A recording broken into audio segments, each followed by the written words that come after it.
So you can see from this graph that METCO students, for example, in English language arts, let's say among third graders in 2010, have about 10 to 15 points lower scores on their statewide assessments. And that remains true across grades. This is the 6th grade, this is the 10th grade, and across test subjects. This is math, 6th, 10th grade. And this is just in 2010, but this remains true across my whole sample. So that really is what's motivating this parental concern that by having METCO students in their classrooms, that somehow they're taking away teacher attention and reducing the achievement of their own children. So I'm just going to quickly run through the literature on peer effects, because it's actually quite interesting because it's really hard to study peer effects. Because I might affect my peers and they affect me as well, and so that reflection problem makes it hard to isolate exactly who is responsible for what effect. And moreover, especially in schools, assignment is non-random. You've got tracking, you've got schools might be located in different socioeconomic sort of districts, so it's really hard to isolate the causal effect of peer effects. There's literature that looks particularly at roommates in colleges where peers are assigned randomly. So it makes it really easy in a school that gives you a random roommate to see if kids with roommates who tend to have higher GPAs also tend to have higher GPAs themselves. And sort of, that was what the early literature on peer effects looked like. And then Professor Hoxby authored a study in 2000 that looked at idiosyncratic variation in adjacent cohorts to see whether there's peer effects, and I'm going to get into what exactly that means with my own study. And then there was another study by Billings, Deming, and Rokoff in 2012 that exploited the fact that there was a court decision that redrew school districts in a Charlotte school district to see if students who were involuntarily placed in other school districts, in school districts with more minorities, suddenly saw worse effects. And then the study, there is one prior study on METCO peer effects, which is Angrist and Lang in 2004, and when I get to my conclusions, I'll compare them to theirs. So my methodology was largely based on Professor Hoxby's 2000 study and then the Angrist and Lang 2004 study. So in a perfect world, classroom assignment would be random. So that means I can just look at the classrooms that have more METCO students, look at the classrooms that have fewer METCO students, and I could just look at the differences, and any differences could be purely attributable to the METCO effect. But in the real world, parents and administrators manipulate classroom assignment. This is very easy to see, for example, in settings where there's tracking, like in high schools. Parents all the time really push to have their kids included in honors and AP classrooms, and then administrators themselves obviously allocate students on the basis of achievement in honors and AP classrooms. However, assignment to cohorts within a school and a grade is effectively random, and I'll explain what that means. So Newton decides how many METCO students to admit based on the number of projected seats that are open for the upcoming year. And what the number of projected seats is based on is largely factors that are difficult for individuals to influence. So, the birth rate 10 to 15 years earlier, moves in and out of the school district. It would be very difficult for one parent or one administrator to change those factors. So year-to-year variation in the number of METCO students in a particular grade, in a particular school, is idiosyncratic, or at minimum, the factors that influence are unlikely to be correlated with achievement. So we can compare METCO cohorts, we can compare school cohorts with more METCO students to those with fewer METCO students and see if there are systematic differences between the two.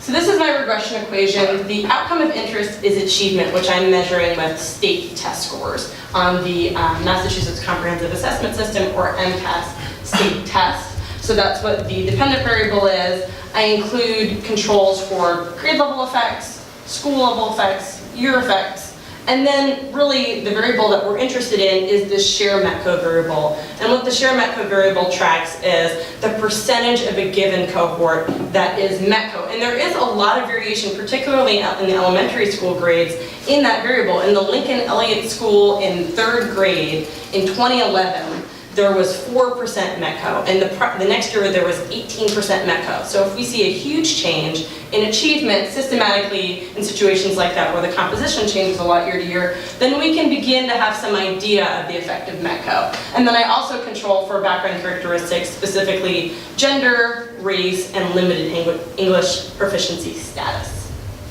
So in terms of the data, I was fortunate enough to get student level data on 17,000 students, tracking them over 9 years. That leads to 56,000 observations. That's not a simple multiplication problem because some of them I only get their data in 11th grade and I track them for 1 year. Some of them I get their data in the 3rd grade and track them for the rest of their educational years in the Newton Public School system. Again, I use the Massachusetts Comprehensive Assessment System test scores to look at achievement, specifically in English language arts and math. And I looked at the years 2006 to 2014. In 2014, they changed the way the MCAS is written and administered, so I don't look at years after that. And then share METCO is just the school district, Newton Public Schools, gave me the placement numbers for each school and grade, and I just divided the total and that by the total number of enrollment to find share METCO.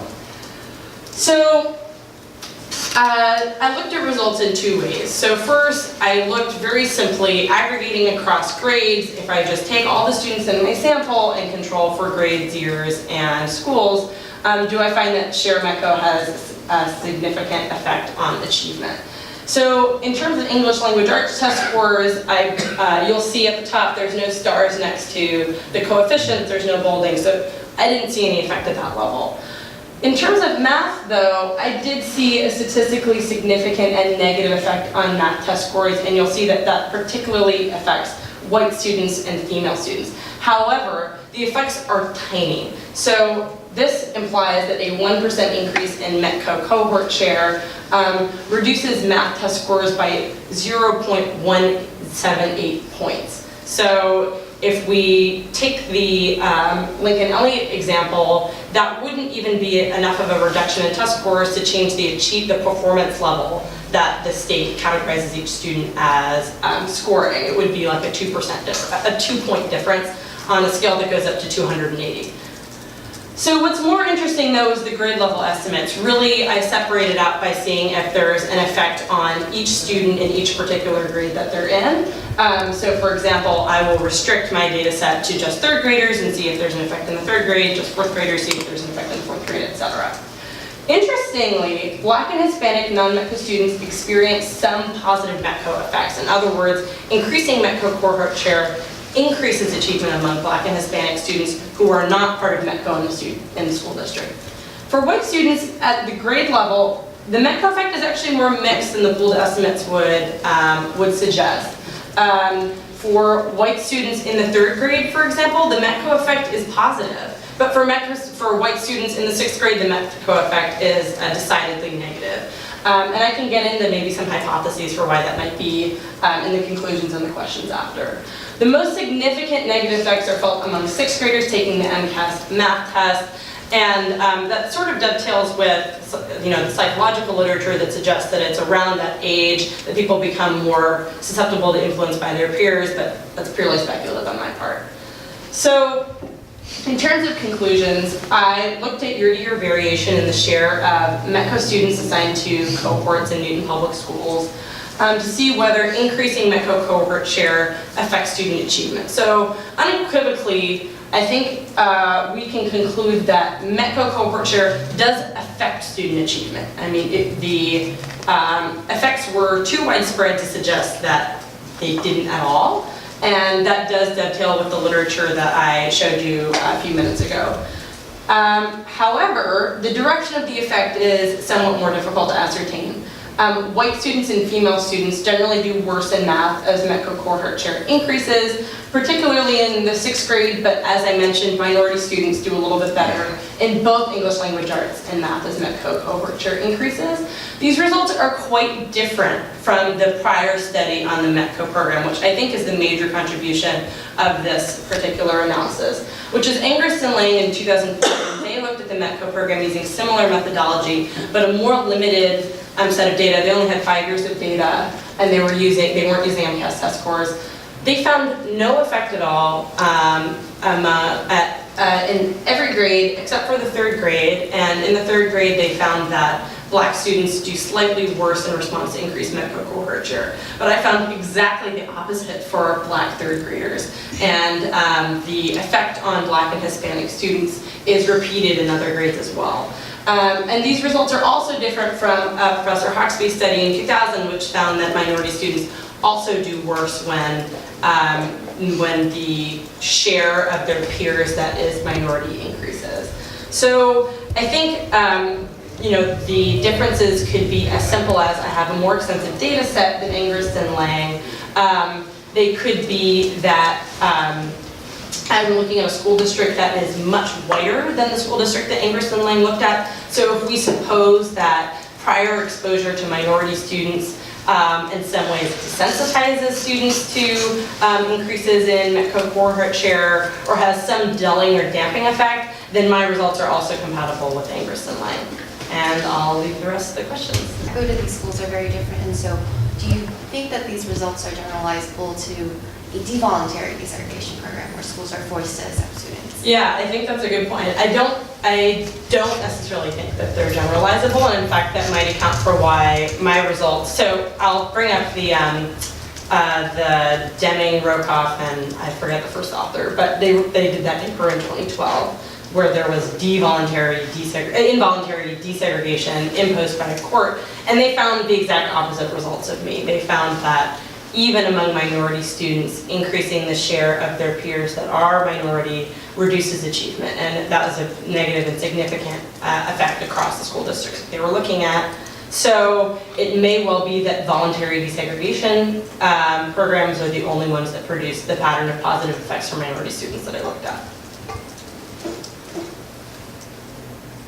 I have a question. Professor Johnson.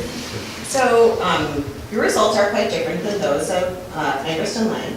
And Angrist and Lang are looking at a school district called Brookline that has a lot more minority kids in it, and just from the own school district, not from METCO.